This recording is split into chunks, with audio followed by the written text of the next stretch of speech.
My beloved, before the very first dawn touched the horizon, before the seas learned what a shore could be, an intention was inscribed into the backbone of time, and woven into that intention was your name. You were not born as a statistic, nor as a grain of sand swept across a barren beach.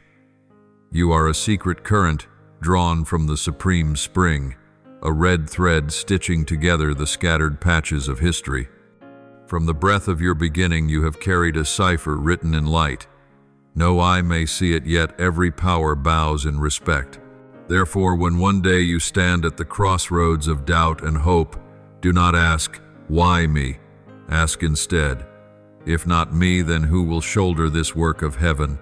There will be mornings when you awaken feeling out of step with the ordinary patterns of the crowd. The measures that favor surface and instantaneous applause will not speak to your soul.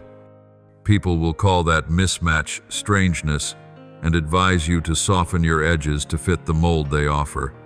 But my child, the sharper the blade, the harder it is to keep it crammed in a thin sheath.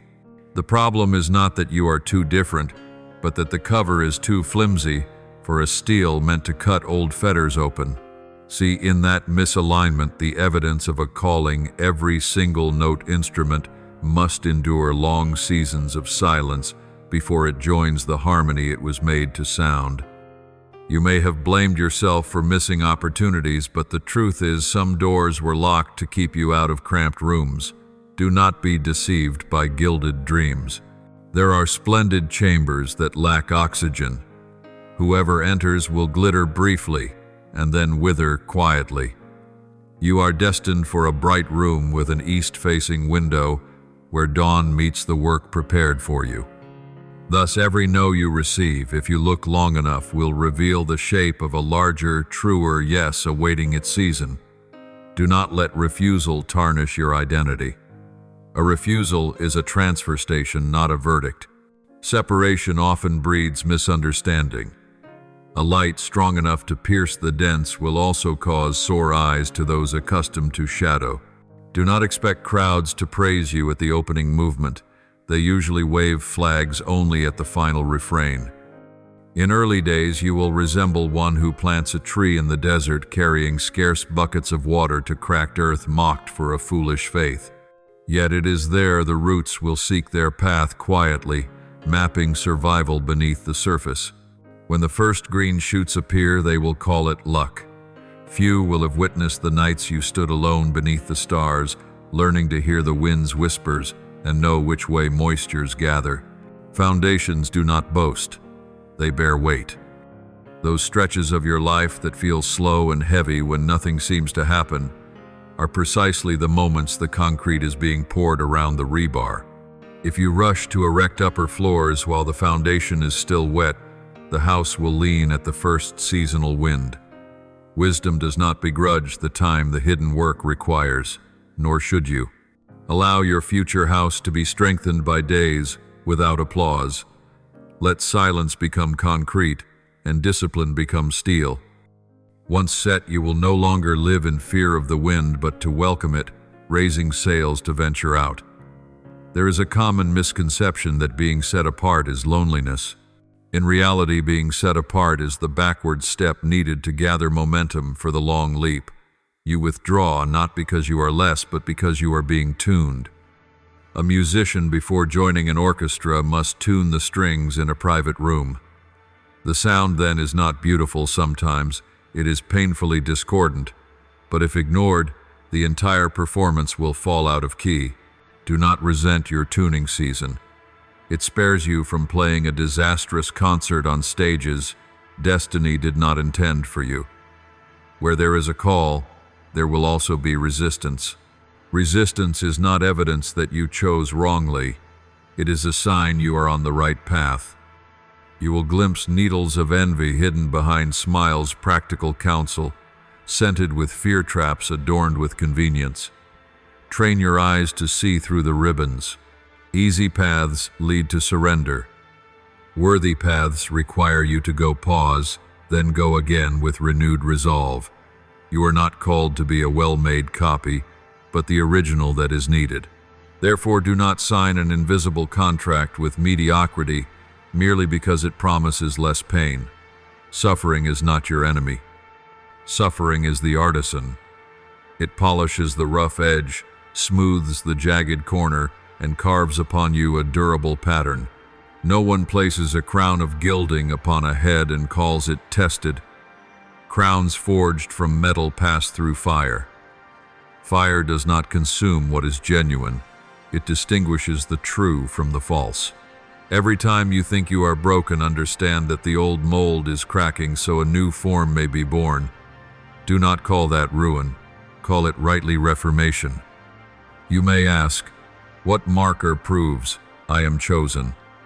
Not the number of followers, not the invitations to celebrated banquets, nor flattering words. The marker is the change in how you decide, shifting from chasing noise to aligning with the work that rests within. When a great opportunity arrives, and your spirit says not yet, and you have the courage to say no in peace, therein lies maturity. When a small door opens at the right tempo, and you step through quietly and decisively, therein lies guidance. The chosen learn to measure by the inner compass, not by the crowd's tape measure. Do not fear disappointing others by remaining faithful to your rhythm. Their disappointment reflects the expectations they placed on you, not the truth of your identity. Some will seek to keep you in a supporting role in their story. Heaven has written you a separate script. Be courteous and grateful, but do not hand your pen to anyone else to write your ending. Kindness is not the same as surrender. If you need confirmation from ancient pages, remember, before I formed you in the womb, I knew you. Jeremiah 1:5. The phrase "I knew" is more than information, it is covenant. To be known by the source is to be supplied by the source. Where you are sent, provisions will be appointed. Temporary lack is a test of trust, not a cancellation of commission. Do your part, prepare, train, preserve integrity, and leave the rest in the hand that has already ordained it. Imagine yourself a steward and do what is yours to do. Do not be quick to name the season in which you stand. A tree in the 4th month should not presume the harvest. When the fruit has not yet appeared, tend the roots. Your roots are the hidden habits, what you read when no one is watching, the words you speak when no recorder is off, the tasks you do when no one applauds. The deeper the roots, the more the storm becomes. A friend wind strengthens the trunk, rain washes away the dust. Therefore, instead of praying for calm seas, pray for a steady heart that can pass through the necessary swells. You will also face the feeling of being late. Others have succeeded early while you still labor quietly. But your time is not measured by flamboyant clocks. It is measured by ripeness. An early picked fruit may be photogenic but will taste sour. You were not born to be decoration. You were born to nourish. Choose ripeness over haste. When your season comes, you will not need to summon people. The fragrance will call them. There is an art called keeping the valley, the ability to stay low when needed to bow, in order to cross great winds, to learn pliancy without surrendering core structure. Learn this. The overly rigid break easily, the hollow shatter readily. Those who possess a backbone yet know how to be supple, these are the models of endurance. Being set apart should not inflate you with pride. It should sharpen your vigilance. Vigilance to discern true invitations from velvet-wrapped traps. Vigilance to know when to advance, when to retreat, and when to stand still until the dust settles and the path reveals itself. Also, do not let external recognition become your drug. Applause is seasoning, not sustenance. Your nourishment comes from faithfulness to the task given today, however small. A well-written email, a carefully proofed manuscript arriving on time to a meeting, a frank apology, a promise kept.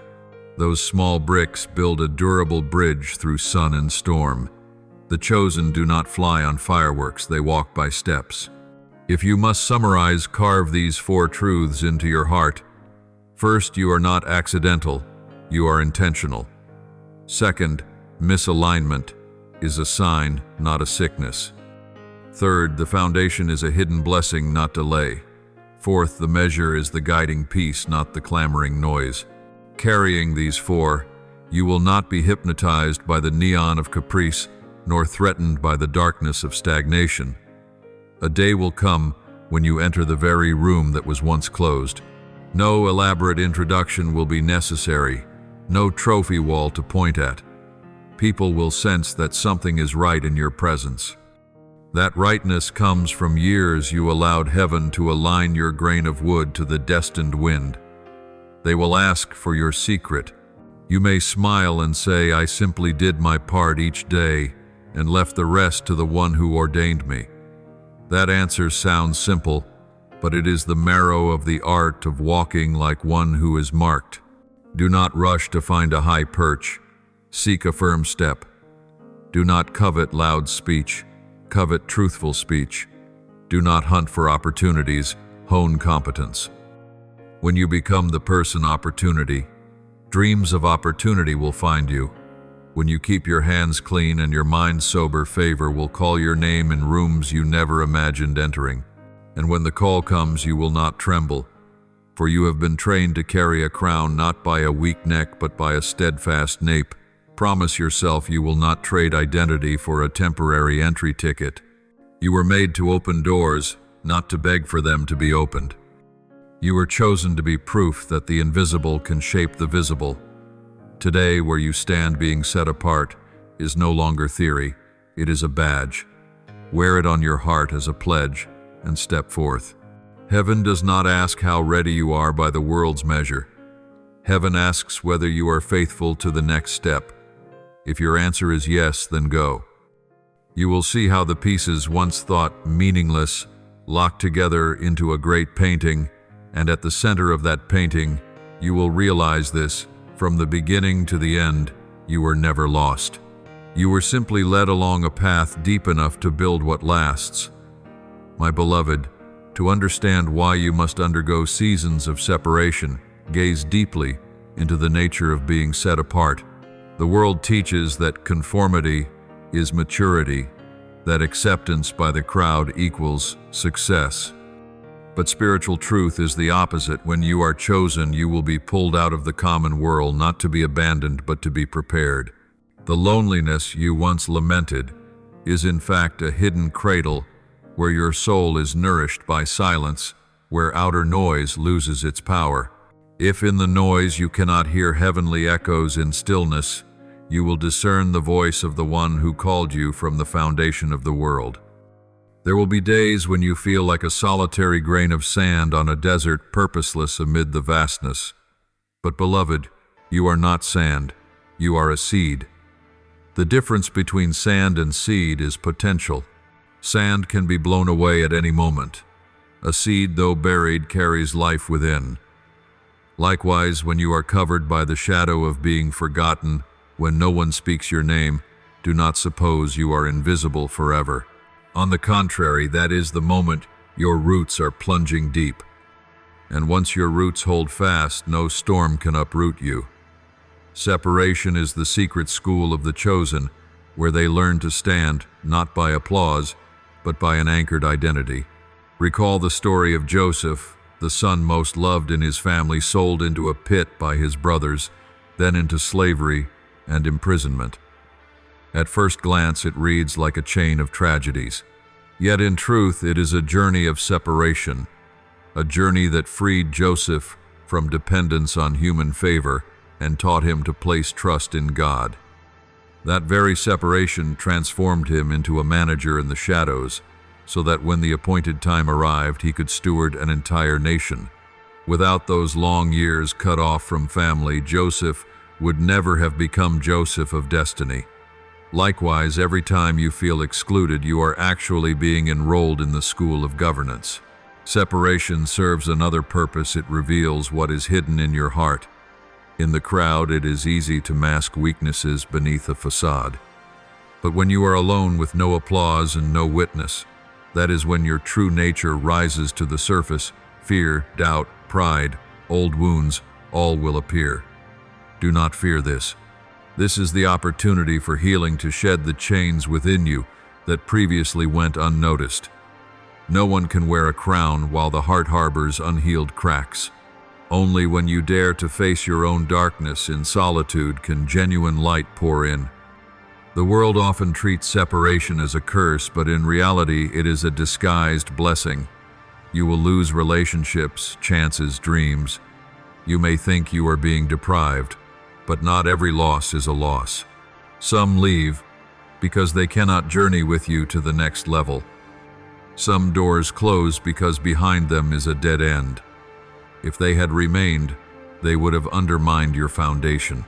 Thus, the losses you mourn today are the protection He grants. I tell you, do not cling to what He removes, for He only takes away what no longer fits your path.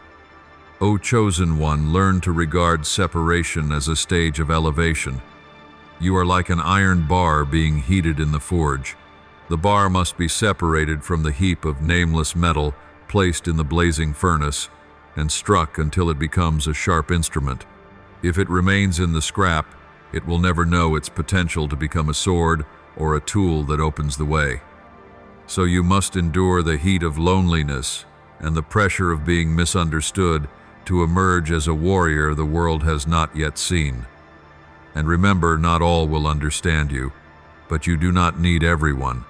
You only need confirmation from the one who called you. Perhaps you have asked, why must I endure so many trials while others seem to receive what they want with ease? The answer is simple, because your reward is different. You were not destined for what is fleeting, but for what endures. And everything eternal must pass through testing. Just as gold must go through fire to become pure, and a pearl must endure pain to become a masterpiece, so it is with your life. Separation is the refining fire. It does not destroy.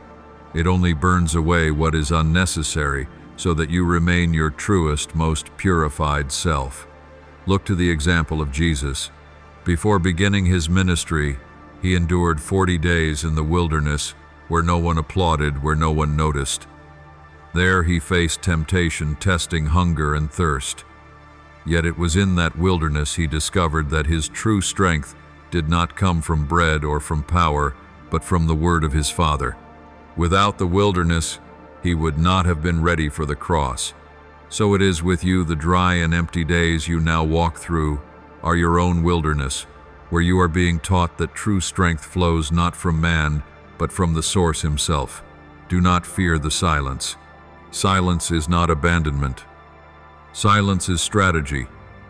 It is like a father standing near his child, learning to walk. He does not carry the child at every step, but He is there ready to catch when the child stumbles. His silence is never His absence. It is His trust that you can walk by faith, not by feelings. When you learn to walk through silence and remain faithful, that is when you have truly matured. When you grasp the purpose of separation, you will begin to see yourself differently. You will cease comparing, cease doubting, cease blaming. Instead, you will walk with peace, knowing you have not been left behind but are being prepared. You will no longer ask, why did they not stay with me? You will begin to say, thank you, that they left, so there is room for what is new to come. Beloved chosen one, do not see separation as a final period. It is only a comma in the long text of destiny. And once you step beyond this season, you will realize in the very moment you thought you were abandoned, you were being lifted. In the very moment you thought you had lost, you were being given. In the very moment you thought you had fallen, you were being rebuilt. Separation does not weaken you, it strengthens you. It does not make you common, it makes you rare. It does not push you out, it draws you closer to the center of your purpose. So lift your head high, walk forward with faith. For if today you feel alone, tomorrow you will see yourself standing on a foundation that no hand can shake. Separation is the first step into the great unity with your mission. And when you understand this, you will no longer fear the dark, for you will know you have never truly been alone. My beloved, now you see clearly, Separation is not a sentence, but a summons. Everything you have endured, the doors that closed, the relationships that left, the long nights of silence, none of it has been wasted. All have joined together like individual notes composing a grand symphony of destiny. And that symphony is not only for you, but for those whose lives will be touched through you. For the chosen one is never called to live only for themselves. They are fashioned to be a witness, a light, a bridge between heaven and earth. Have you noticed how every wound in your past etched a mark upon your soul, and when those lines join together, they form a map? That map is the journey that has led you to where you now stand. Without betrayal, you would not have learned wisdom. Without loneliness, you would not have learned to hear the whisper in the silence.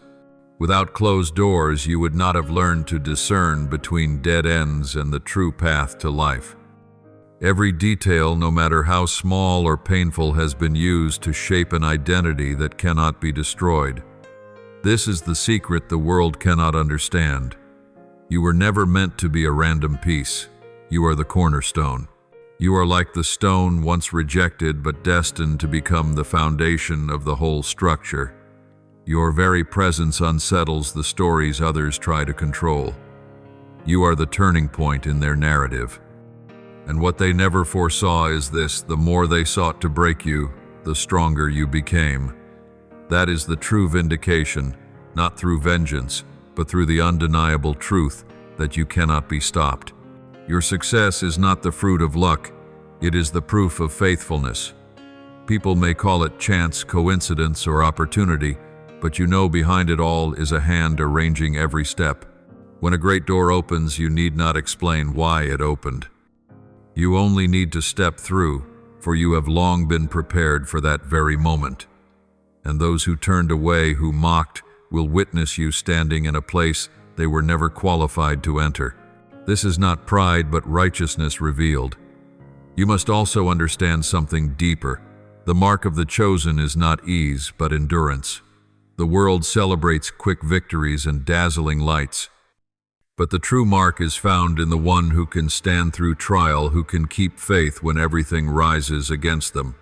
The one who endures to the end will be saved. Matthew 2:4-1-3. This word is not only about eternal salvation, but the principle of every journey. Glory belongs to the steadfast, not to those who quit midway.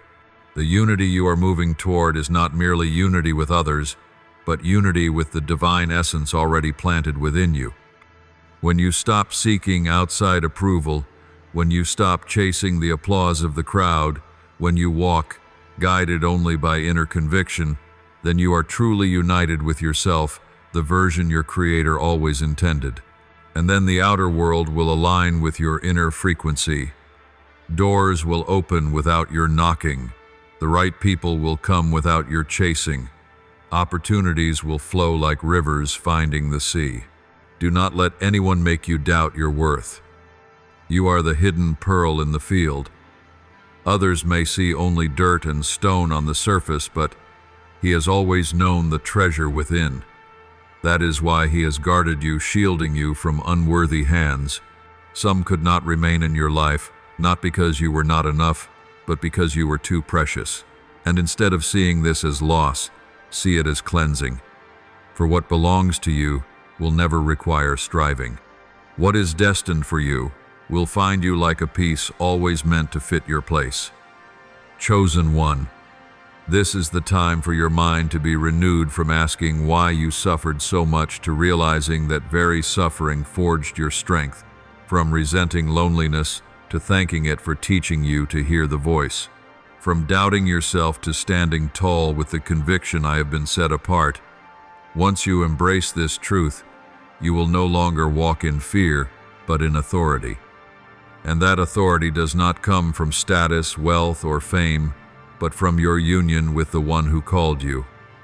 When you rise in this unity, no one can touch your identity. They may speak their words, but the decree written on your soul cannot be erased. They may plot, but their schemes will return to their own heads. They may dig pits, but the very path meant to destroy you will become the steps that lift you higher. This is the law of divine balance, a law none can escape. And you, chosen one, are its living proof. So cease underestimating yourself. Cease imprisoning yourself in the thought that you are only ordinary. Stand up, lift your head, and walk with the conviction that you have been marked. For once you accept this truth, you will begin to see the signs along the way, the doors closed for a reason, the people who left because they did not belong, the opportunities delayed to protect you. All these have worked together to bring you to the place already prepared. And when you arrive, you will understand you were never abandoned, you were always being led. This is the beginning of a new chapter. A chapter where you no longer walk in doubt, but in unity. A chapter where you no longer search for value outside, but recognize the value already engraved within. A chapter where you no longer fear the dark because you know the light within you can pierce any night. This is the mark of the chosen one, and now that mark is burning bright within you, my beloved. When you hear the word rejection, your heart may ache, for no one enjoys the sting of being turned away, abandoned, or despised. You gave your heart, you offered faithfulness, and in return you received betrayal. You dreamed of a door opening, yet instead it slammed shut before your eyes. You placed hope in someone only for them to leave, as if your presence had no worth. Perhaps you whispered in your heart, "Why does this keep happening to me?" But my child, the rejection you endured is not humiliation, it is direction. It is the arithmetic of heaven adding and subtracting to keep you on the true line of destiny. You must know not everyone who enters your life is meant to stay. Some arrive as supporting characters in a temporary chapter to teach you a lesson and then vanish. Some come to test your resolve to help you discover your strength. And some doors that appear beautiful are in fact traps wrapped in silk. If such people or opportunities remain too long, they would distort the next level of your journey. So when you are rejected, do not call it disgrace. Call it protection. It is the unseen hand pulling you back from a path that would harm you. Remember the journey of Israel leaving Egypt. They longed for the pots of meat and leeks, they missed the fleeting comforts of slavery. But God blocked every road back so they could not return to their chains. It looked like rejection, but it was deliverance. So it is with you. Each closed door, each broken relationship, look again and see how it may have saved you from greater wounds ahead. All things work together for the good of those who love God. Romans 8:28. Even rejection is included in that all. Rejection does not mean you are not good enough. It means you are too rare for the wrong places and people. Some cannot bear the light, for it exposes their hidden shadows. Some cannot endure truth, for it unmasks their pretenses. Some doors cannot open, for behind them lies rot. It is not that you lack worth. On the contrary, because you are of such value, the universe does not permit these things to remain. Once you understand this, rejection will no longer feel like an insult, but like a blessing in disguise. It is through rejection that your roots grow deeper. If every door opened easily, you would never learn to build a firm foundation. If everyone praised you, you would never learn to discern between the true and the false. If every dream came true instantly, you would never learn patience. The no's of life have made you steady, sharp, and unshakable. That is why after each rejection you rise stronger. So change the way you see rejection. Do not see it as a door forever closed, but as a signpost. It does not say, "You are not enough." It says, "This way is wrong." It does not say, "You have failed." It says, "This is not your portion." When you grasp this, you will no longer weep for those who left, nor despair over opportunities lost. You will stand tall, smile, and give thanks that you have just been delivered from a dead end your eyes could not yet see. Chosen one, never forget rejection is never the end. It is the reminder that your destiny is too great to be trapped in the small. It is the unseen hand pulling you further, higher, deeper into the plan already written for your soul. And one day when you look back, you will say, "Thank you that this door never opened. Thank you that this person never stayed." For without rejection, you would never have found what truly belonged to you. My beloved, rejection is one of the most painful experiences a human being can face. Yet when you look at it through a sacred lens, you will see that the closing of a door is not an ending but a hidden beginning. Not every bright path leads to life, and not every sweet invitation carries blessing.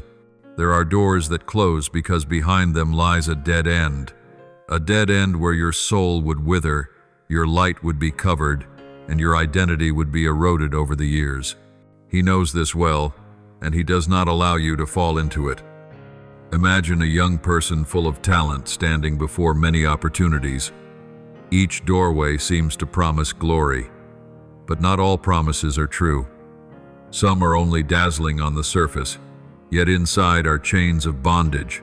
If that young person chose wrongly, his future would be shaped by what cannot last. So it is with you. Every time an opportunity disappears, do not rush to call it failure. See it as a sacred redirection, a divine turning that shields you from a sweet trap. Scripture tells the story of Abraham and Lot. When both became wealthy, the land could no longer sustain the flocks of each. Abraham, in humility, allowed Lot to choose first. Lot chose the fertile plains near Sodom, a place that seemed prosperous and full of promise. Yet in time, that very land was destroyed because of sin. Abraham, though appearing to lose the better choice, was the one who received the promise from God.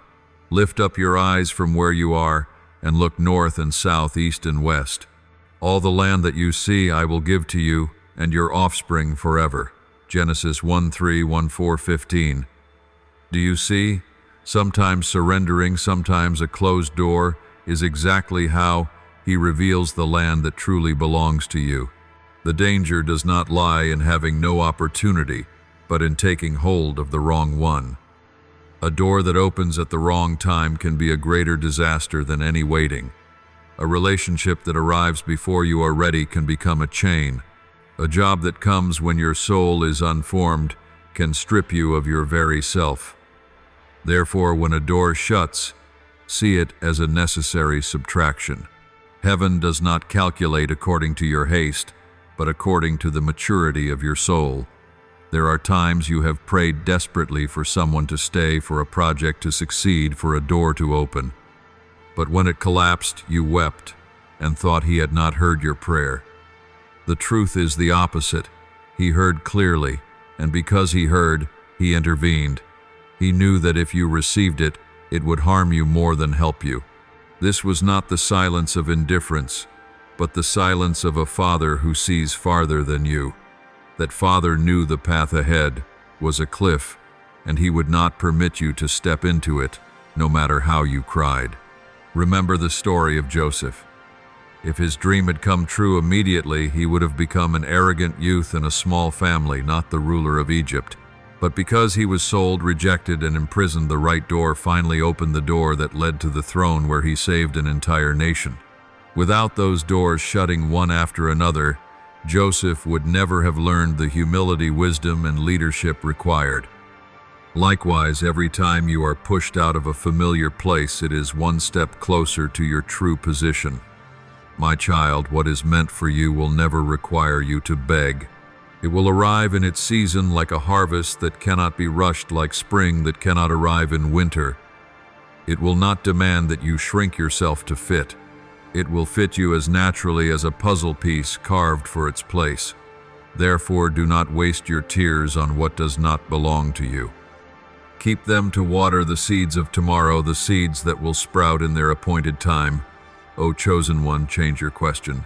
Do not ask, why did the door close? Ask instead, what is it protecting me from? When you ask the right question, you will find peace. You will no longer cling to the past, but will open your heart to the future. You will no longer see rejection as humiliation, but as an invisible armor shielding you from poisoned arrows. And in that moment, you will begin to live not in bitterness, but in gratitude. Picture your life as a garden.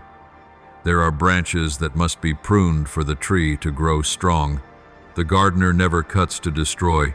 He cuts so that the tree may blossom in season and bear abundant fruit. God does the same. He removes relationships, opportunities, and ambitions that do not carry life so that your soul may be made whole. If you only look at the cut, you will weep.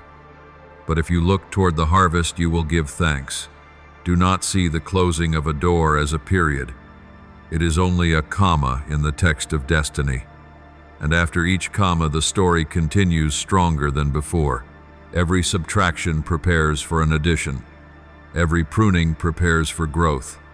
Every rejection clears the way for the right acceptance at the right time in the right place.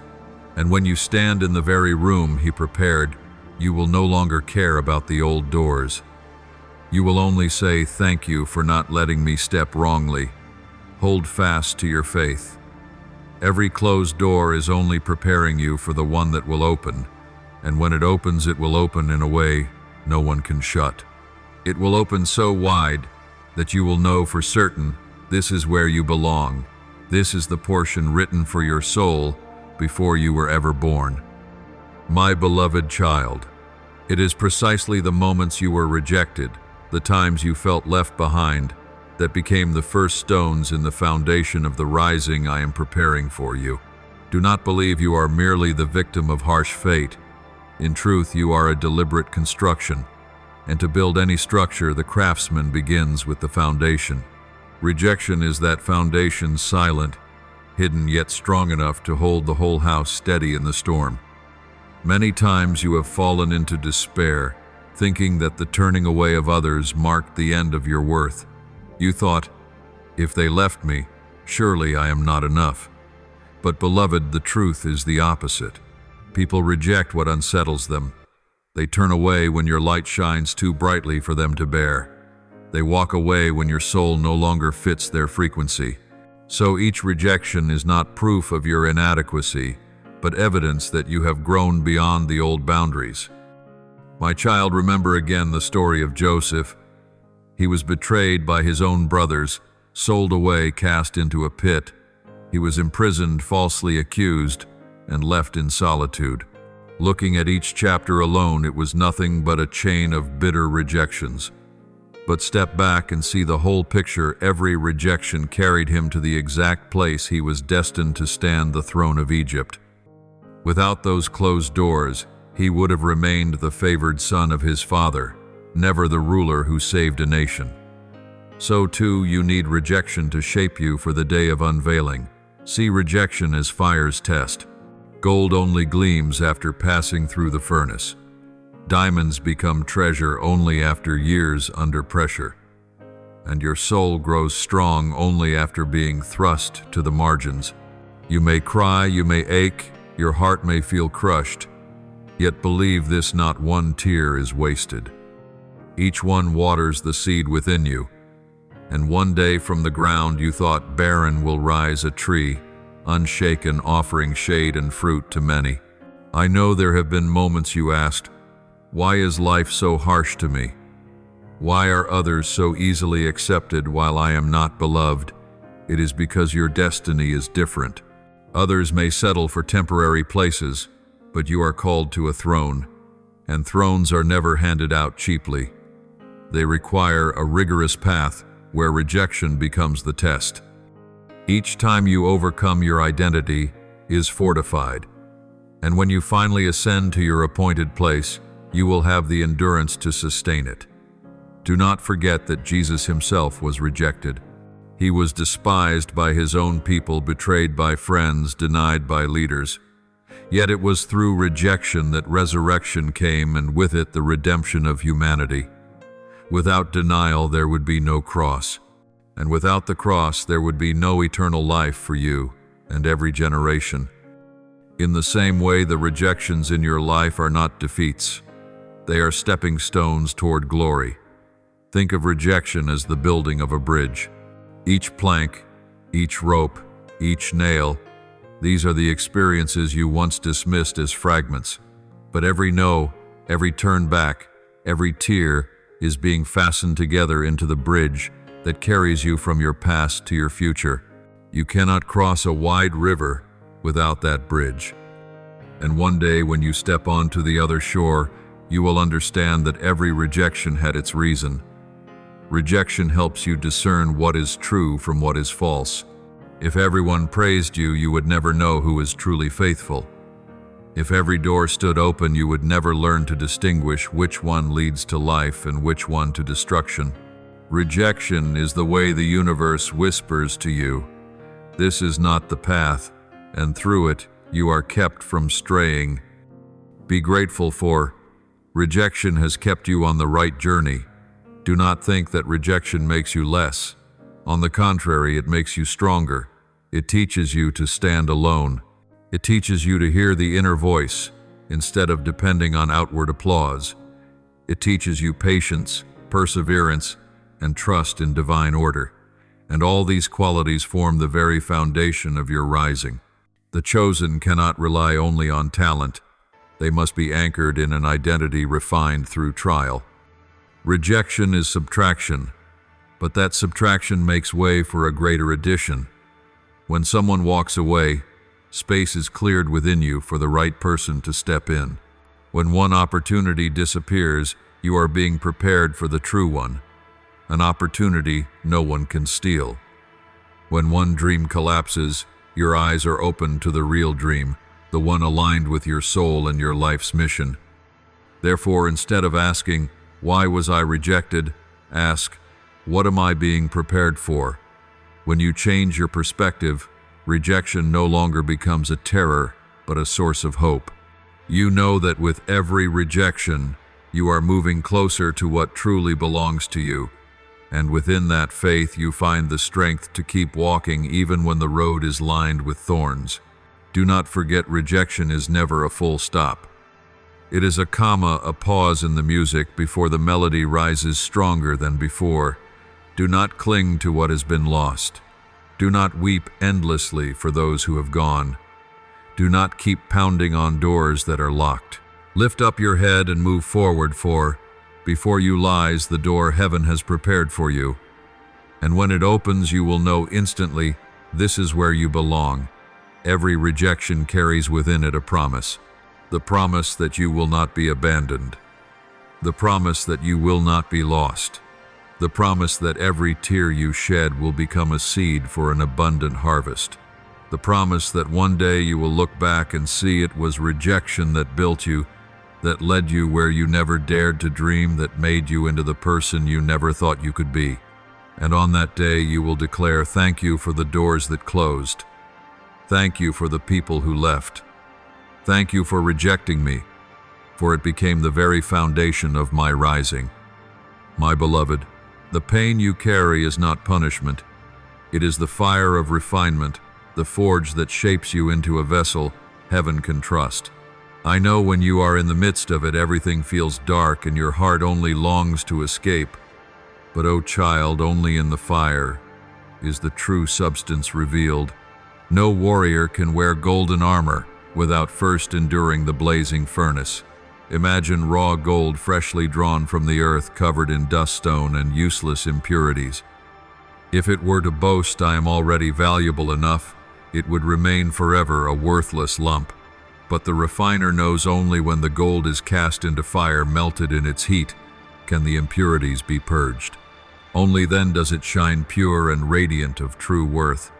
So it is with you. The pain you endure is that very fire. It does not destroy you. It removes what does not belong: pride, doubt, fear, dependence on the eyes of others. I know you have asked, "Why must I suffer so much? Why must I cry until my strength is gone? Why must I endure betrayal after betrayal, disappointment after disappointment?" The answer is this: because your throne cannot be forged of common metal. It must be forged of gold, refined by fire. If it were made of lesser matter, it would crumble under pressure. But the throne you are destined to sit upon must be unshakable, able to bear the weight of an entire legacy. For that pain is necessary. Look back at the times your heart broke. Each time you thought you would collapse, you rose again with greater strength. Each loss gave you deeper wisdom. Each betrayal sharpened your discernment. Without those breakings, you would never have the clear eyes you hold today. It is through the cracks in your heart that my light entered, and through them you became a testimony to many that one can survive, stand firm, and rise from the ashes. Remember Job. He lost everything: wealth, children, health, and sat in the ashes, while many thought God had forsaken him. Yet in his pain, Job did not let go. He declared, "Though he slay me, yet will I trust him." Job 1:3-1-5. That unyielding faith brought him double restoration blessings multiplied beyond all he had lost. That lesson is for you. Pain is never the final word. It is the beginning of a new, brighter chapter. Remember, this pain was never punishment. It is preparation. You do not endure because you are weak, but because a mighty strength is being birthed within you. Ordinary people need little fire, for their calling is small. But you, the chosen, must endure more, so you can stand where others have fallen. It is not injustice. It is an investment. He is investing in you through fire, through tears, through sorrow. When you grasp the purpose of pain, you no longer fear it. You begin to see it as a teacher, one that instructs you in endurance, patience, and trust. You realize that each time you endure, you are not weakened but strengthened. Like a tree bent by the wind, its roots dig deeper. Like steel struck by hammer and flame, it grows sharper, stronger. In the divine plan, pain is never destruction, it is always formation. O chosen one, you will discover a miracle. Those who thought pain would bury you will be forced to witness. You rise with light in your eyes, with power in your steps. They will not comprehend. They will ask, "How did you survive?" And the answer will be, "Because you were never alone. I was with you in the fire." Like the three companions of Daniel in the furnace, cast in to be destroyed, yet walking unharmed, with a fourth figure appearing among them, so it is with you. Each time you enter the flames, I am with you, and the fire cannot harm you. It only burns away the chains that bound you. Do not waste your breath cursing pain. Give thanks, for it is training you. Do not pray for an easier life. Pray for a stronger heart. Do not fear the cracks, for they are the places where the light enters. And believe one day when you look back, you will see that every tear, every dark night, every wound was a step toward the throne prepared for you. My beloved child, sorrow is the school of the soul, where every chosen one must enroll, whether they wish it or not. No one can escape its lessons, for no other school can carve such depth into a person. Joy may teach gratitude, success may breed confidence, but only sorrow engraves character, forges resilience, and opens the spiritual eyes to see through all illusion. If you ask why me, the answer is because you are chosen. The ordinary may live in ease, but the chosen must endure the furnace. Picture a great university where only the most gifted are admitted. Its program is rigorous, designed to test every limit, break boundaries, and compel students to tap into their fullest potential. Ordinary ones drop out, but the chosen persevere, overcome, and graduate with qualities no other place can impart. Beloved, your soul is enrolled in such a school. Your examinations are not written on paper, but etched in tears and scars. Yet these will award you the highest diploma, the diploma of endurance and wisdom. My child, think of the blacksmith and the iron bar. The smith puts the bar into the blazing furnace until it softens, then strikes it again and again with the hammer.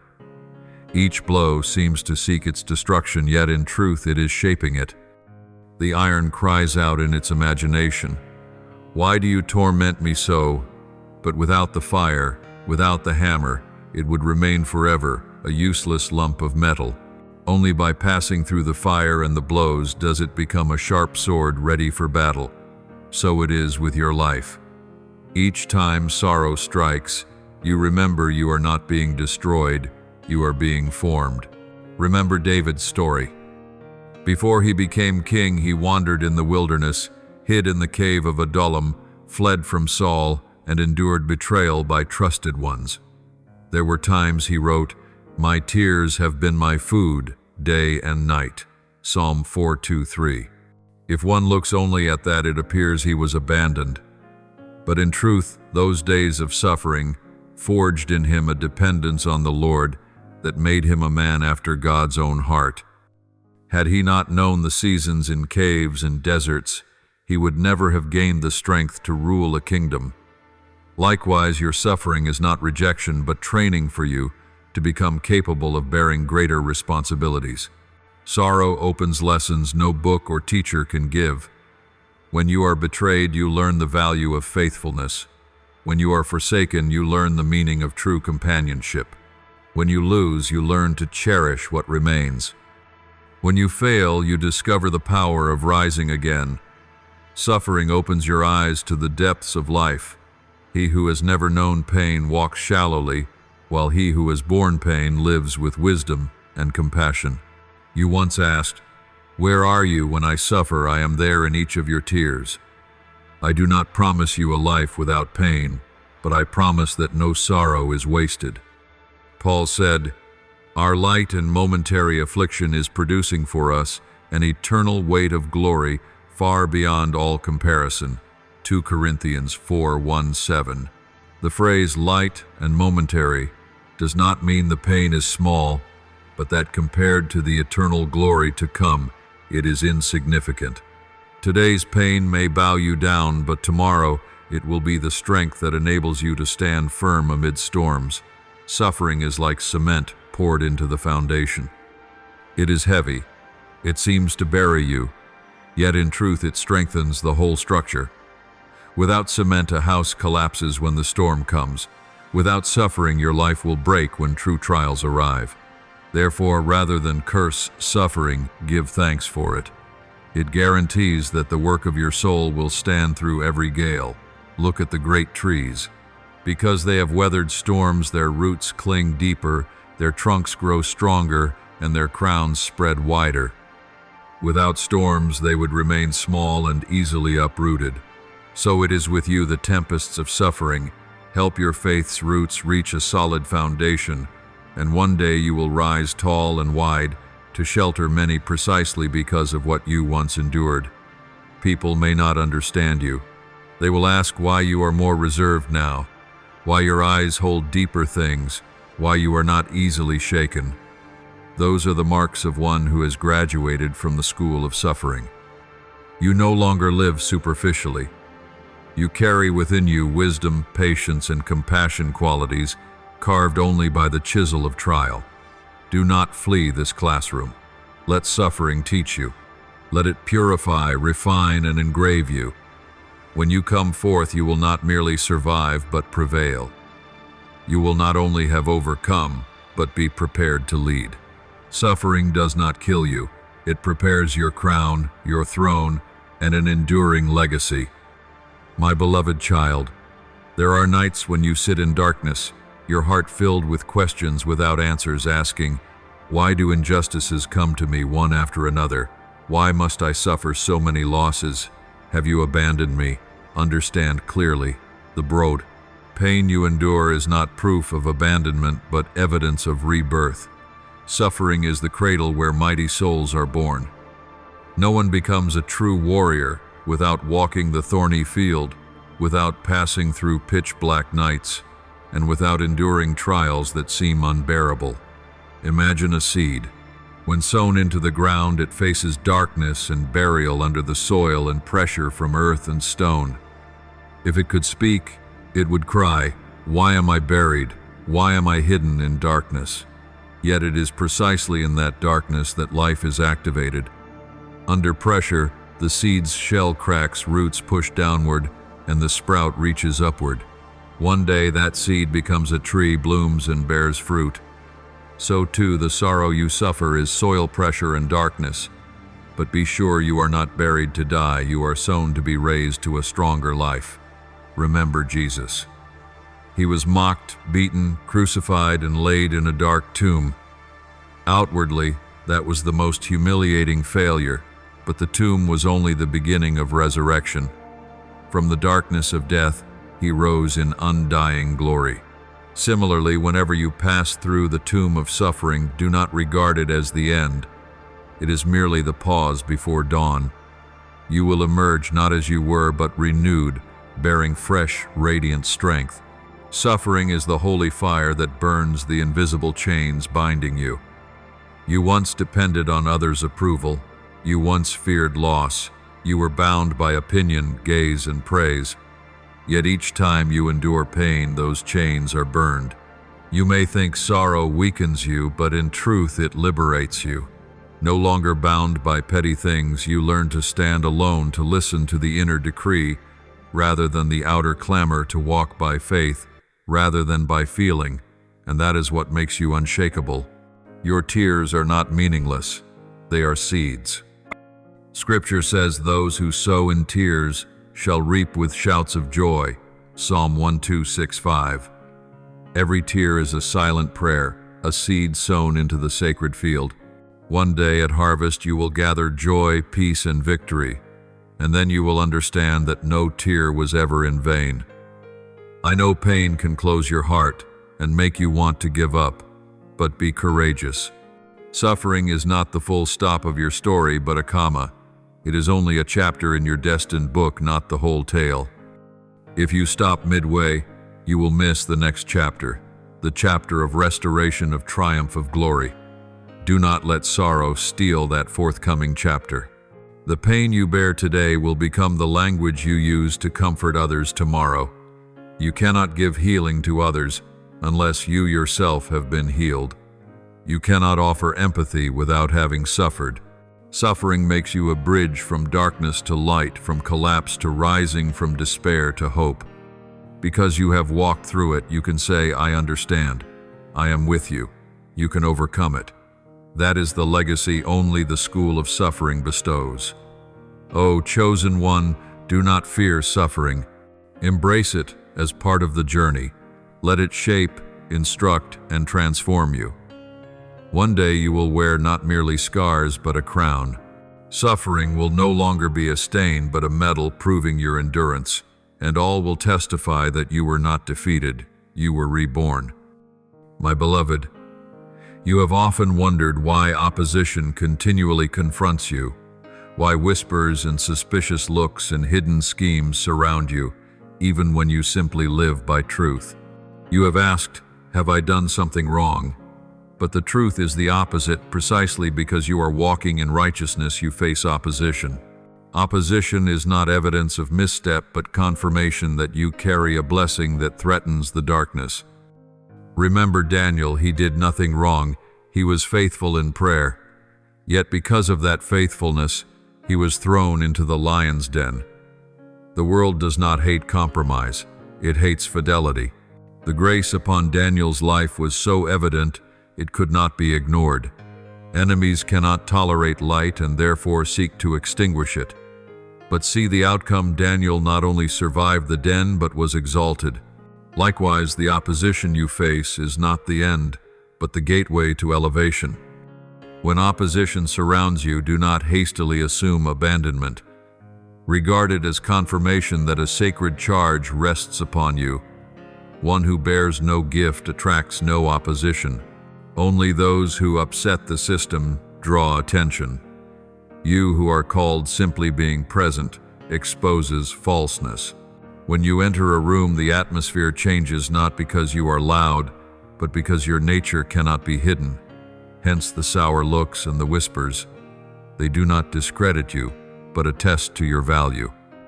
Do not forget that Jesus himself faced opposition. He healed, raised the dead, and brought love to the outcast. Yet he was hated by religious leaders. Why? Because he disrupted the system built on falsehood. So it is with you when you carry truth. Those who built their lives on lies feel threatened. When you live righteously, those who profit from darkness are unsettled. Thus, opposition is not accidental. It is evidence that your light is at work. Change your perspective on opposition. Do not see it as an enemy, but as a mirror reflecting the measure of your influence. The more opposition, the stronger the light within you. The more slander, the firmer your steps. The more storms, the nearer you are to your appointed harbor. Enemies fire arrows only at warriors on the battlefield. If no arrows come, perhaps you are standing still. Because you are moving forward, arrows rain down. Do not let opposition make you falter. Do not let slander turn your course. Do not let suspicious eyes shake your faith. Remember that opposition serves as the springboard for your exaltation. Like Daniel, Joseph, and David, they all met resistance before their elevation, and you are no exception. You stand among the chosen, and that always comes with opposition. Rest assured that the protection covering you is as great as the grace upon you. My beloved, you have often marveled at why darts from darkness continuously target you, why scornful words echo, why strangers seek to bring you down. You may suppose you are forsaken, but the truth is precisely the reverse. Because you are chosen, a divine armor covers you that no one can pierce. Opposition never arrives alone. It is accompanied by heaven's shield. If that were not so, you would not have remained standing until today. Imagine you asked me to be your translator and to render this sacred, persuasive message into English, accurately written into correspondingly structured paragraphs, without breaking it into tiny fragments. So here it is translated faithfully, preserving the reverent tone and the flow of exhortation for the reader to receive and be strengthened. Do not forget the story of Joseph. His brothers despised him because of his dreams. They plotted to kill him, and in the end, sold him as a slave. Others falsely accused him, and he was thrown into prison. Every door shut against him, every hand turned away. Yet all of those schemes became steps upward. The prison could not destroy favor. The pit could not bury destiny. From the lowest place, Joseph was lifted to the throne. And my child, this is also the truth for your life. Every scheme against you is overturned by me and transformed into the very foundation that raises you higher. Picture a ship in the middle of the ocean. A storm breaks forth, waves crash, violently winds strike with such force that it seems the ship will shatter. Yet it still moves forward.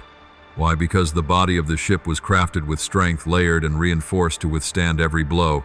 You are like that ship. The storms of your life are real, the arrows of the enemy are not illusions. Yet the fact that you are still standing, still moving, still breathing, is proof that the divine armor I placed on you is working.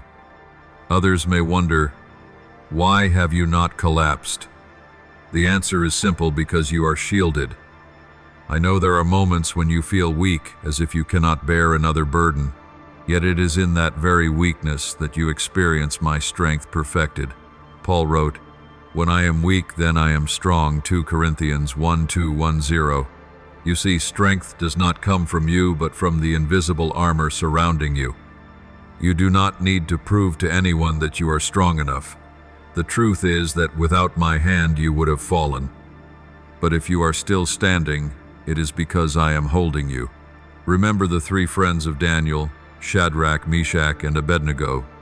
They were thrown into the furnace, the flames so fierce that even the guards nearby perished. By human reasoning, survival was impossible.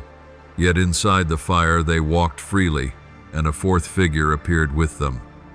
When they came out, not even the smell of smoke clung to their clothes. Do you see? The fire did not destroy them, it only burned away the ropes. They did not lose anything, they gained freedom. And so it is with you.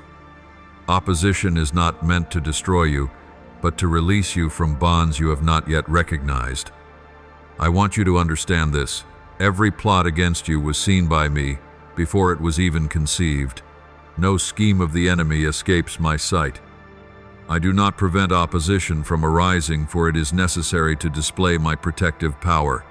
Yet I never allow it to go beyond what you can bear.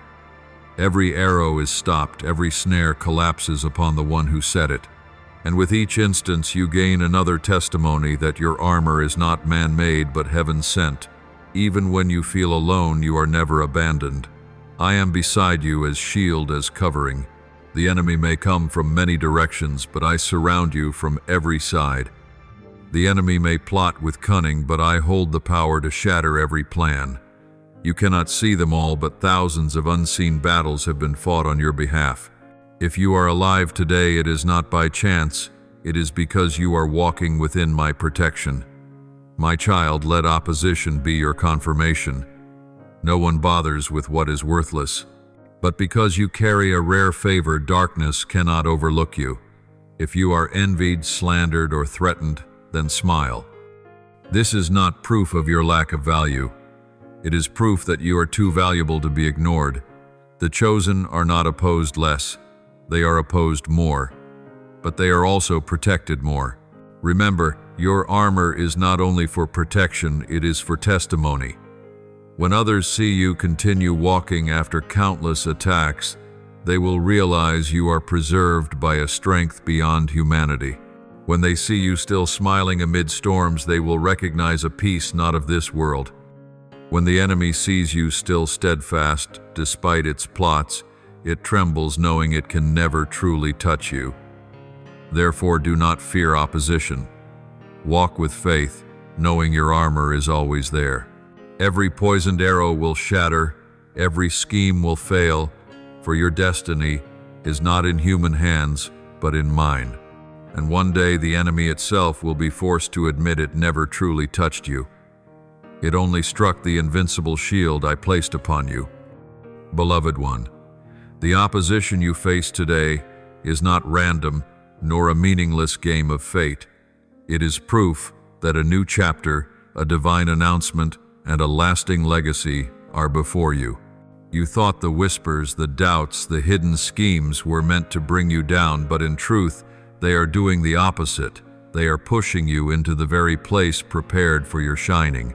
Opposition itself becomes the platform, and the enemy unknowingly becomes the stagehand for your unveiling. Remember David. Without Goliath, his name would have remained in the fields with the sheep. But the arrival of that giant, the opposition that seemed impossible, became the door for David to step into the light. With stones and a sling, he struck down the challenger of a nation, and his name was proclaimed everywhere. So it is with you. The Goliaths of your life, towering foes, critical moments, malicious voices, are the very instruments by which your name will be declared. Without them, there would be no stage for your victory. Look again at Joseph. His brothers thought selling him as a slave was the best way to kill the dream. Others thought false accusations would bury his name forever in prison. Yet it was precisely those oppositions that carried him to the unimaginable Pharaoh's throne. Without betrayal, he would never have entered Egypt. Without prison, he would never have met the warden and then Pharaoh. The enemy thought it had blocked him, but in truth it had opened the way. And my child, so it is with you.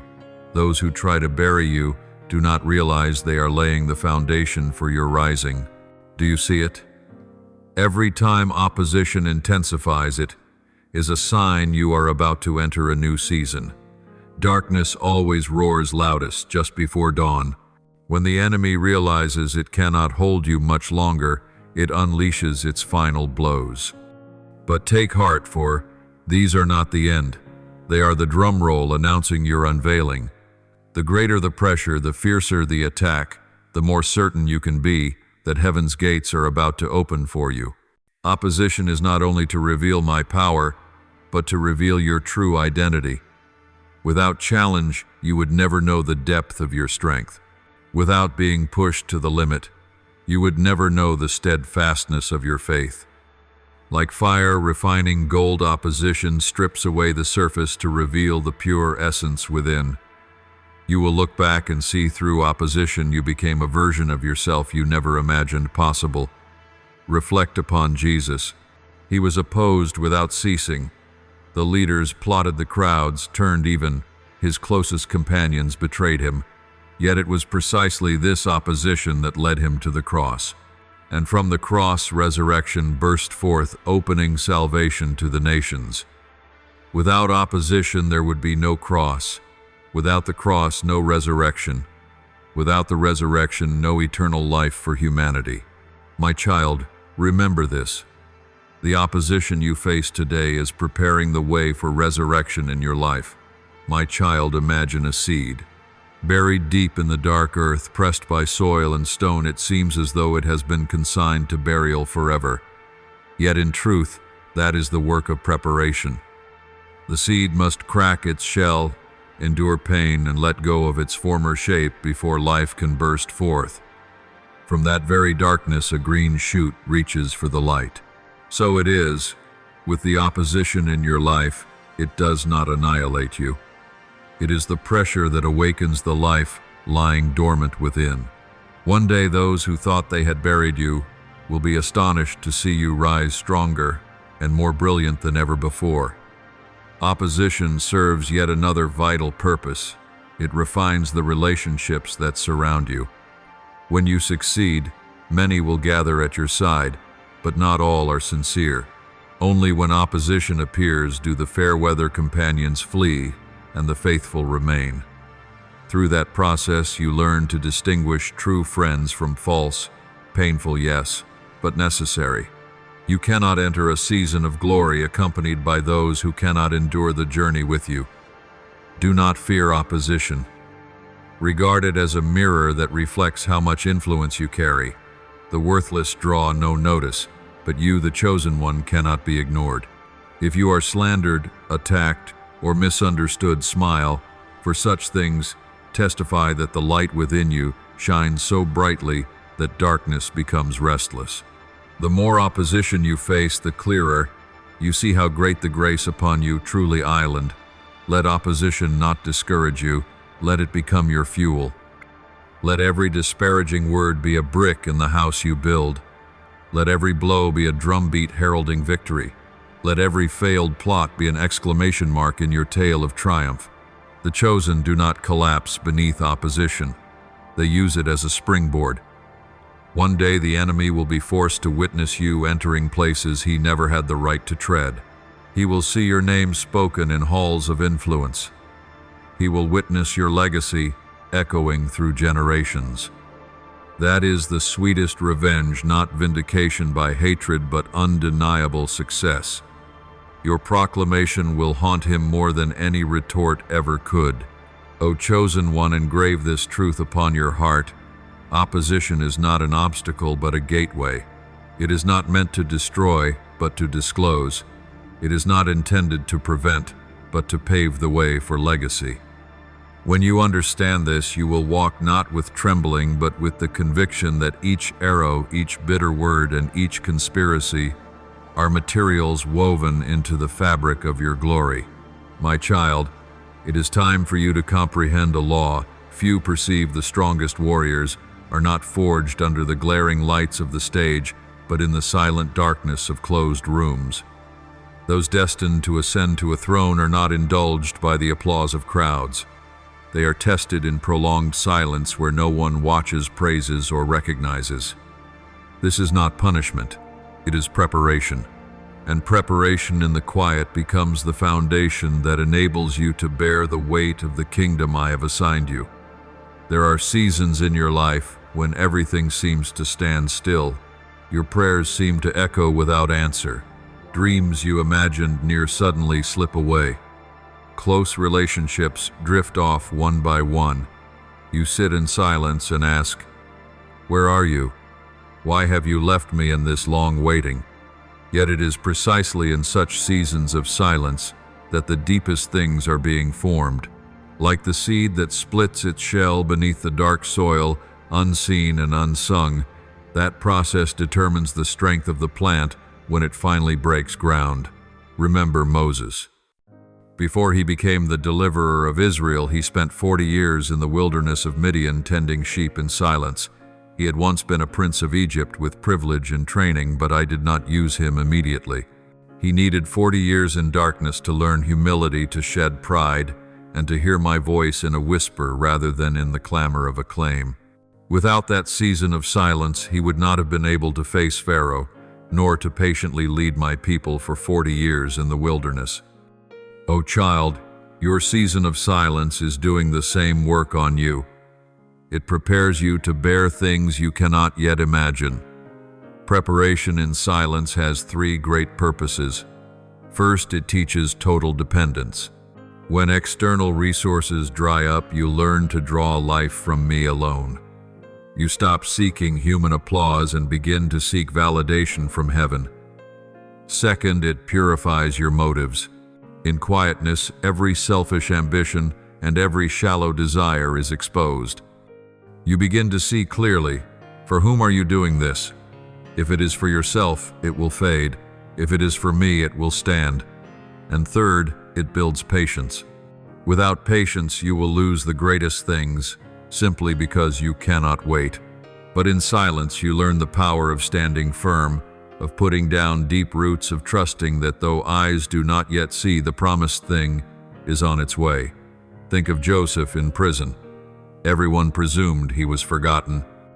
Years passed in darkness with no one to recall his name. Yet it was precisely in that prison that his faithfulness was honed. He did not abandon his gift of interpreting dreams. He continued to serve and to trust. Then, in a decisive moment, Pharaoh summoned him, and from prison he ascended to the throne in a single day. You see, preparation in silence is never wasted. It is the bridge between pain and proclamation. I know you have thought silence meant delay. You worried that time was slipping, that youth was evaporating, that opportunity was fleeing. But remember, I am the Lord of time. You are not delayed. You are being aligned. I do not allow you to step in too soon, for an early entrance would cause you to break under pressure. I let you wait so that when the door opens, you can bear its weight. This is not postponement, but protection. Remember the words in Ecclesiastes. To everything there is a season and a time for every purpose under heaven. Ecclesiastes 3:1. There is a time to sow and a time to reap, a time to be silent and a time to speak. The season of silence you are in now is a deep sowing, so that the harvest to come will not be short. And when the season of harvesting arrives, no one can deny it. They may question why you vanished for a while, but when they see you rise, they will understand you were not idle. You were being tempered in the furnace of silence. Preparation in the quiet is also a gift. It shields you from premature exposure, from showmanship when you are not yet ready, and from pressure when your foundation is not yet firm. I hide you in darkness not because I have forgotten you, but because I love you. As a father does not send his untrained child to battle, I do not send you to confront Goliath when you have only just learned to sling. But when you are ready, I will bring you forth, and the world will witness. Do not despise the season of silence. Do not conclude it is meaningless. Do not let the lack of visible movement drive you to despair. Use it, learn, pray, build. Because when silence ends, there will be no returning to acquire the disciplines you have neglected. And when you emerge, all you were taught in the quiet will be weapons in your hand. Remember, the preparation in silence is the foundation. No one sees the foundation, yet it determines whether the building will stand. People may admire the structure, but without a foundation, it will fall. Therefore, let this season of silence lay the groundwork in you. Do not rush, do not complain, do not compare yourself to others. You are not left behind. You are being built for a throne. And when the day of proclamation comes, the world will see a person forged thoroughly in silence. My child, the silence you endure is neither abandonment nor punishment. It is a private training ground reserved for those who are truly chosen. While many chase light applause and praise, you are being led into temporary darkness to be trained. You may feel disappointed, you may think you have been forsaken, but in truth, the silence is shaping you into a warrior the crowd could never have imagined. In those days, when no one speaks your name, when your prayers seem to return only as echoes, when you sense nothing is moving, that is precisely when your soul is being tested. Like David, who as a shepherd boy confronted lions and bears in lonely fields, no one witnessed those battles, no one applauded, yet each fight laid the groundwork for the day he faced Goliath.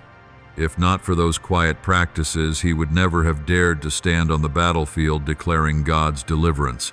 Likewise, the battles you face in silence which you deem meaningless are the very places I engrave boldness into you for public days. O child, silence teaches you discipline. When no one compels you to pray, you still choose to kneel. When no one urges you to open the word, you do so and let each passage become bread for your soul. When no one recognizes your toil, you remain faithful to the task. Those small acts unseen by the crowd form true strength. He who does not conquer in silence will never conquer in the light. But because I love you, I will not let you step into light prematurely.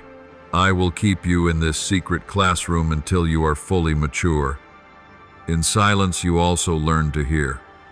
The world outside is full of noise, comparisons, judgments, calls of ambition. If you follow them, you will be torn apart. But when I draw you into quiet, you begin to discern my whisper. Elijah did not hear me in the mighty wind, the earthquake, or the fire. He heard me in a still, small voice, and he bowed down because he recognized my presence. You too, only when you sit quietly, will learn to distinguish my voice from the voices of the world. And once you have learned this, no clamor can disorient you. Joseph is the clearest example of this lesson.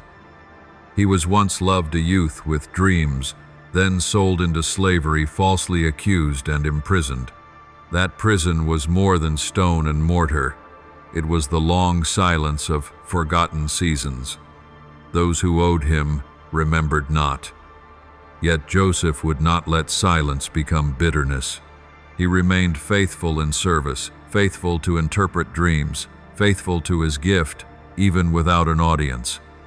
That faithfulness prepared the way for his summoning before Pharaoh, from prison to palace in an instant. But without those years in silence, he would not have had the maturity to govern. Silence is never meaningless. It is where your motives are purified. In quietness, when there is no applause, you must confront the question, for whom do I do this? If the answer is selfish, you will soon fall away. But if the answer is for me, you will endure.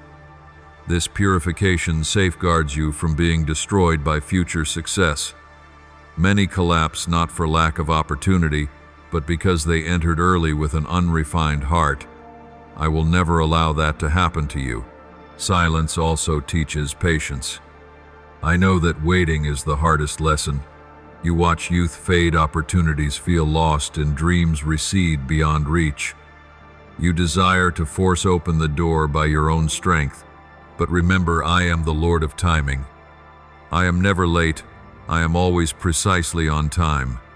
If I let you wait, it is not to punish but to align. Waiting shapes you into a warrior who stands firm, not hasty nor impulsive, ready to endure the weight of glory. Moses had to learn this lesson as well. 40 years in Midian, tending sheep in silence with no honor and no crowd. There he learned humility, patience, and how to hear the word from the burning bush. Without those 40 years, he would not have had the stamina to lead my people for 40 years in the wilderness. Do you see that silence is not wasted? It is protection. Imagine, if you will, my child, imagine a seed. It is buried in darkness, enduring the crushing pressure of soil and stone as if doomed to be buried forever. Yet that very pressure is preparation. The seed cracks, suffers, dissolves its former shape, and then life erupts. From that hidden place, a green sprout pushes toward the light. So it is with opposition. It does not kill. It wakes what is latent. One day, those who thought they buried you will be astonished to see you rise radiant and powerful beyond measure. My beloved, therefore do not underestimate silence. Do not assume it is a sign that you have been forgotten. You are not forgotten. You are being hidden. I hide you not to keep you forever in darkness, but to protect you from the light coming too soon. When the appointed time arrives, the veil will be lifted, and the world will be astonished. How could someone seemingly abandoned step forth with such strength? They will not understand, but you will know it was silence that trained you.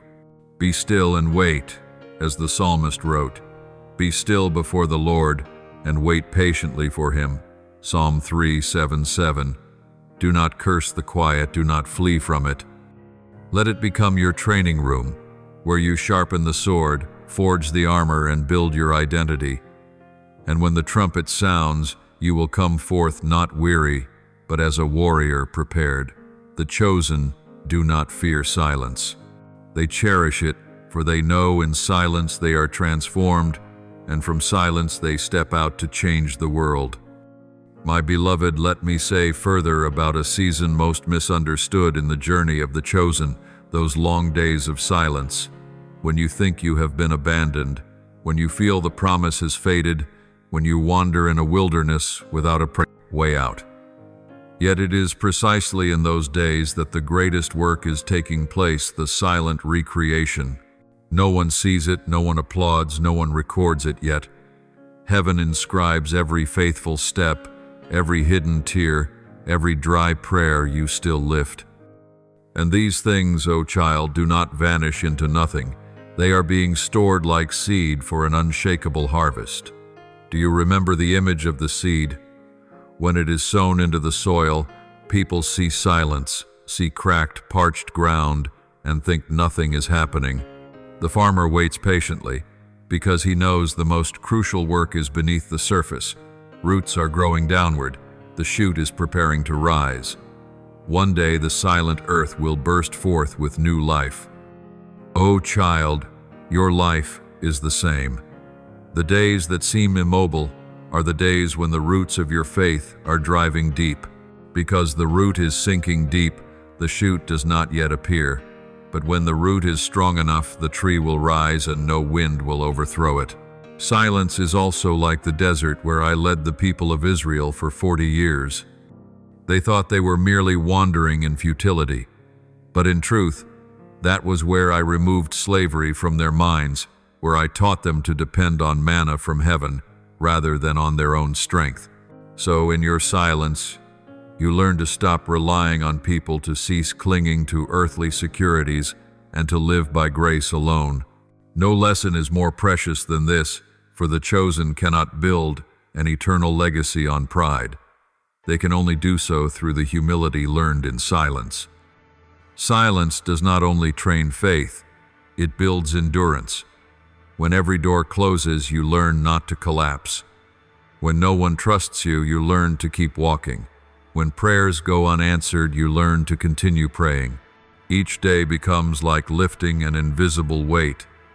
The world does not see the spiritual muscles growing within you, but when you need them, they will appear.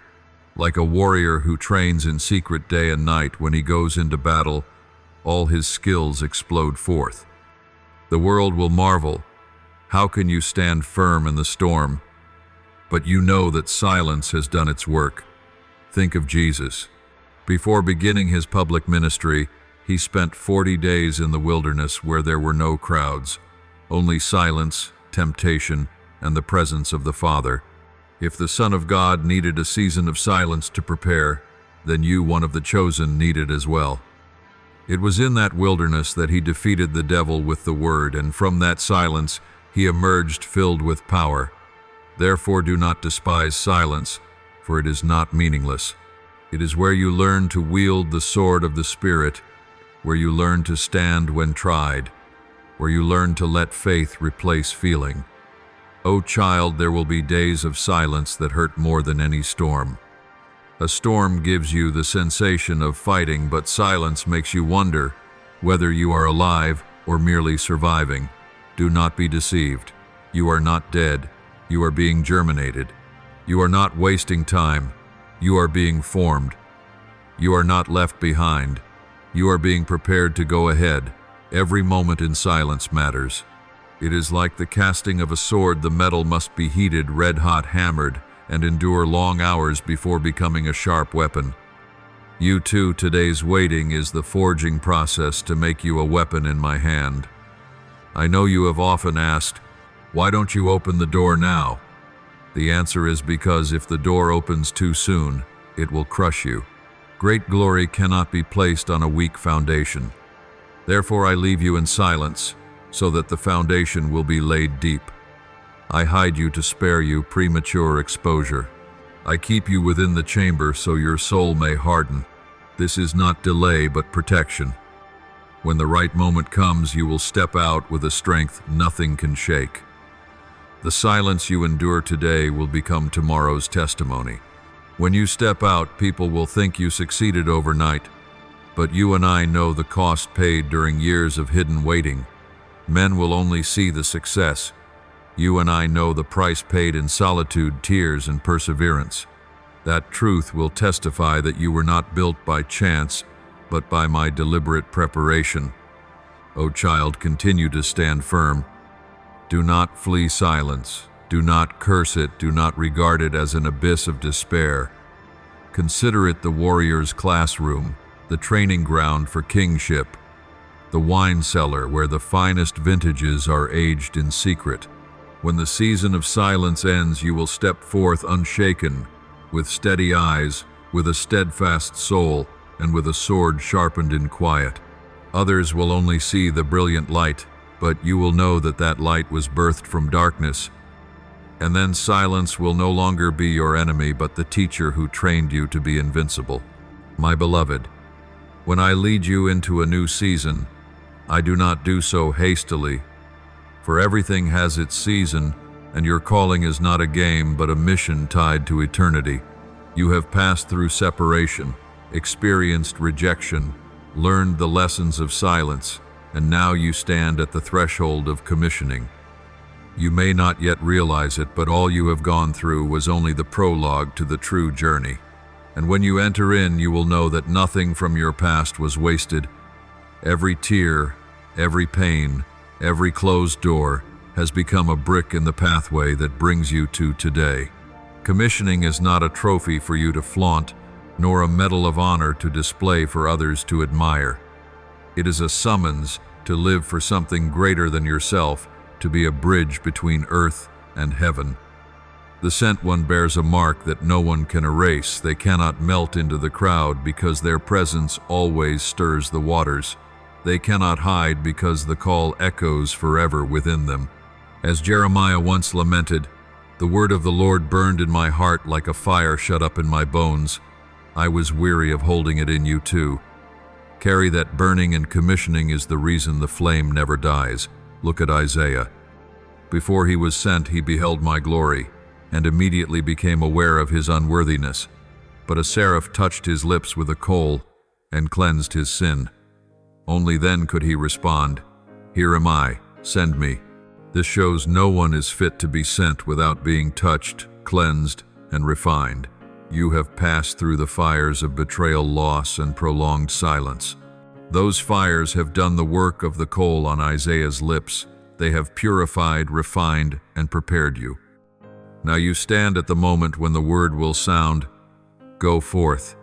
Commissioning does not always come gently. It often begins with resistance, opposition, even fear.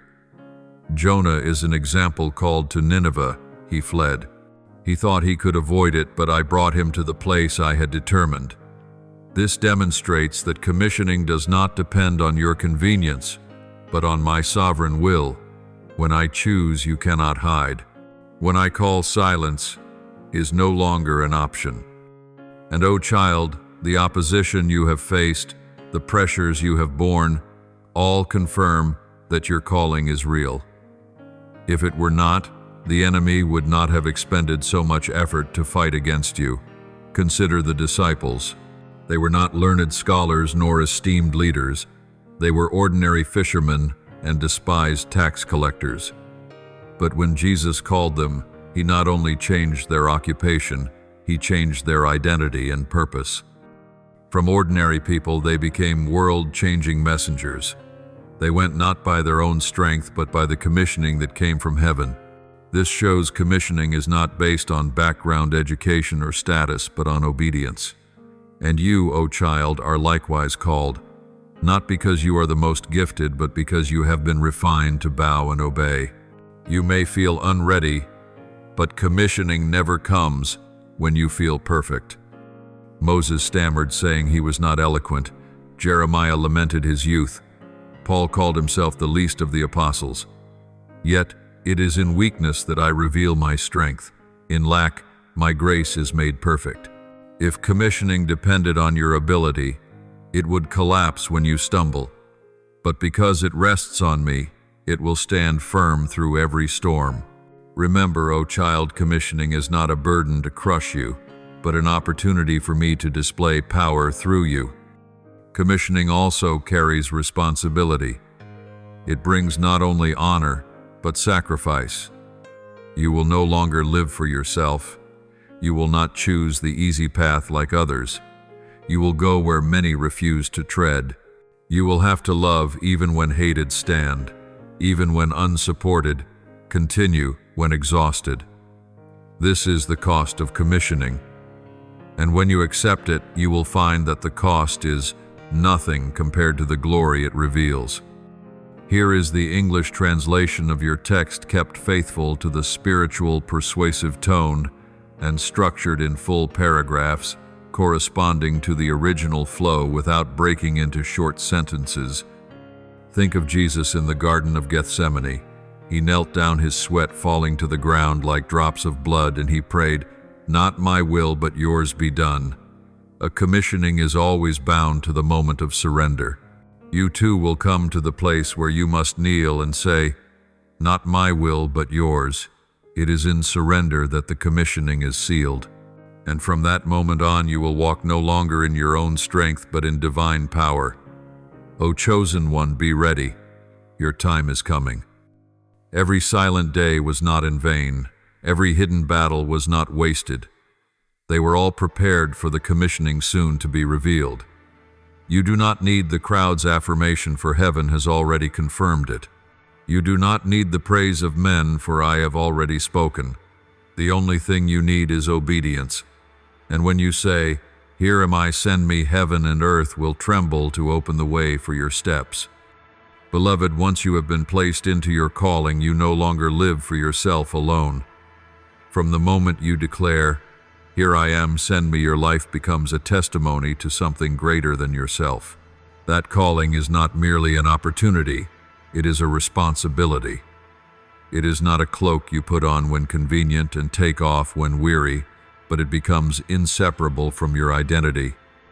The one who is sent cannot choose only favorable times to walk, nor can they turn back when the path grows hard. They live in faithfulness, for faithfulness is the measure of their choice and the lamp that guides them through the night. My child, faithfulness is often despised by the world. People exalt talent, celebrate success, and praise quickness, but few honor endurance. Yet in my eyes, it is faithfulness that carries true strength. You may not shine in the crowd, but if you are faithful, you will stand firm when the winds change. You may not be as quick as others, but if you are faithful, you will remain when others have abandoned the race. A calling does not seek the brightest star, but those willing to keep walking, even when their steps tremble. Look back at the disciples. When the crowd turned away because the teaching was too hard, Jesus asked them, "Do you also want to go away?" And Peter replied, "Lord, to whom shall we go? You have the words of eternal life." That was the voice of faithfulness. They were not perfect. At times they stumbled, yet they stayed, they followed, they endured. They proved that faithfulness does not mean never failing. It means rising again after every fall and continuing the journey. So too, my child, do not fear failure. I do not require perfection from you. I require faithfulness. My beloved, faithfulness in your calling also means guarding your heart when no one is watching. It is easy to be faithful when the spotlight is on you, when applause is loud, when you feel you are changing the world.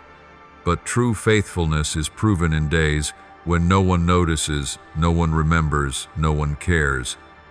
Like Joseph in prison, he kept interpreting dreams, kept serving in the shadows, and that very faithfulness opened the door to his day of exaltation.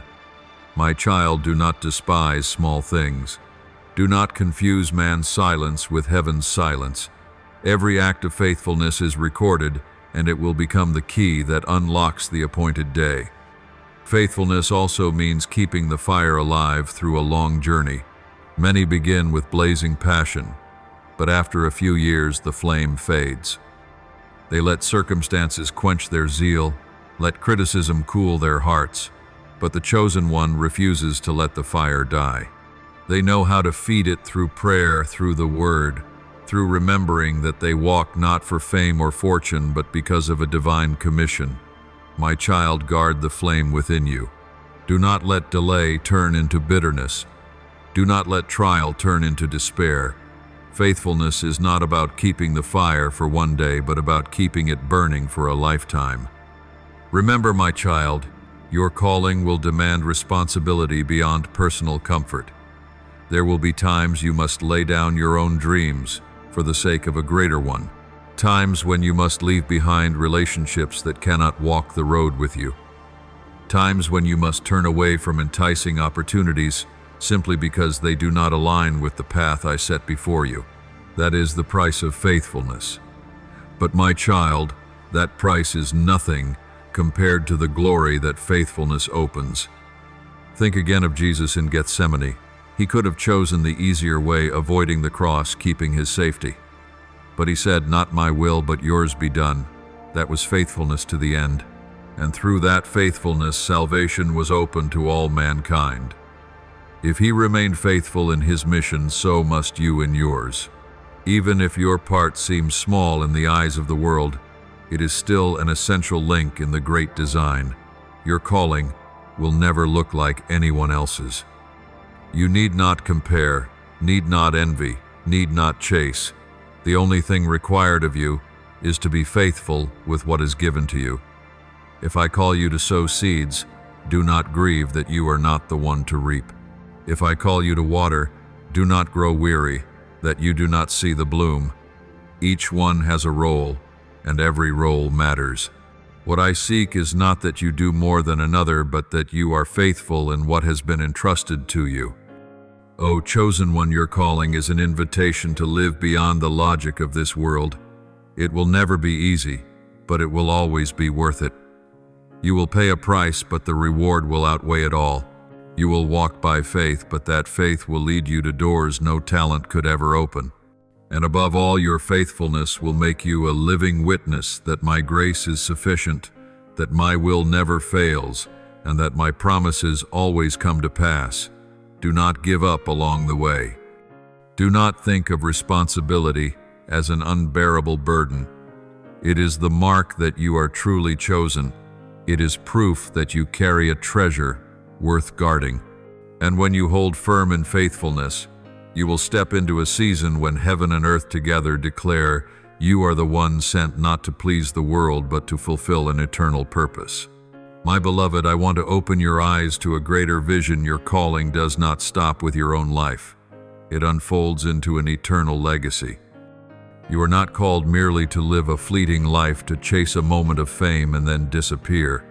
You are chosen to plant seeds of life, of truth, of light seeds that will outlast you and echo across generations. The sent one does not live to reap immediately for themselves. They live to pave the way for those yet unborn who will one day reap the blessing of your faithfulness. Think of Abraham.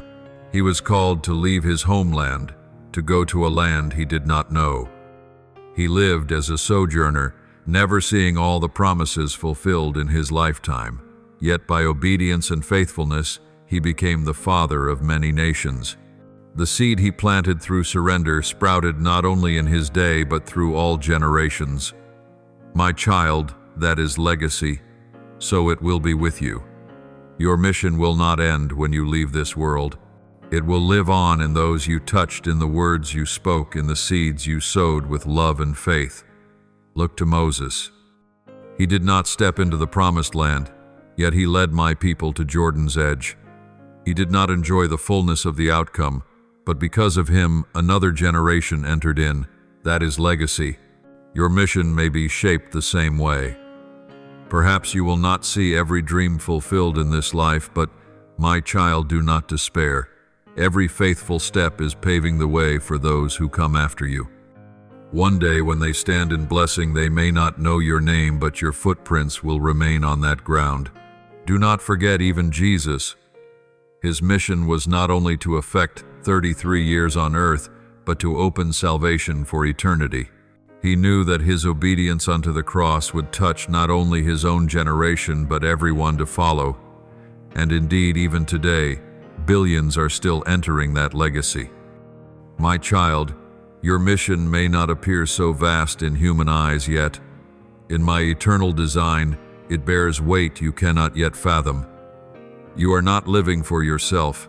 You are writing a chapter in the book of eternity. Understand this legacy is not built by the most explosive moments, but by daily faithfulness. People will not remember you for one dazzling victory, but for a life of perseverance, for consistency, for keeping the fire alive in every season. That is what forms legacy steadfastness. You may never hear the loudest applause, but if you remain faithful, the next generation will reap. They will walk on the foundation built with your sweat, your tears, and your prayers. I know there are days you grow weary. You wonder, is this worth it? Does anyone notice my sacrifice? And the answer is yes. Even if people forget, heaven does not. Every tear is kept in golden vials, every act of faithfulness recorded in the book. And one day when the veil is lifted, you will see the whole picture. You did not just change a few lives. You altered the flow of history. You broke cycles of darkness, opened doors of blessing, so the next generation could live differently. Think of Esther. Her mission came at a moment when her whole nation faced destruction. She could have stayed silent to preserve herself, but she chose to rise. She knew the choice might cost her life, yet through courage and faithfulness she opened a legacy for her people. So it is with you. Your mission does not affect you alone. It touches those who will live because of the choices you make today. One faithful word, one act of love, one steadfast step, all are threads in the fabric of legacy. Do not think legacy must be measured by fame.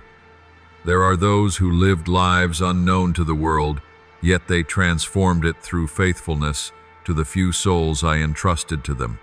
A mother who prays without ceasing for her children, a teacher who patiently sows truth into students, a believer who faithfully walks in righteousness, all leave legacy, and so will you. Do not measure your mission by dazzling lights, but by obedience and faithfulness. O chosen one, know this, your mission does not end when your life ends. It continues to resound like a note, lingering long after the musician has left the strings. You may leave the stage, but the sound remains in the hearts of others. And one day when you stand before me, I will show you the full picture. The souls saved, the generations transformed, the doors opened, all flowing from your obedience. That is the greatest reward, one no one can take away. Therefore, keep walking in your mission with faithfulness. Do not fear sacrifice, do not shrink from loss, do not grow weary without recognition. You are not living for a moment, you are weaving an eternal legacy. And when you grasp, this fear will vanish. You will walk with the certainty that every step, every choice, every sacrifice carries eternal weight. The chosen one does not live to be remembered by one generation. They live to leave their mark in eternity. Thank you for receiving this message today. Click subscribe and turn on the bell to journey together in these words of life, to build unwavering faith, and to walk in the boundless love of God. Amen.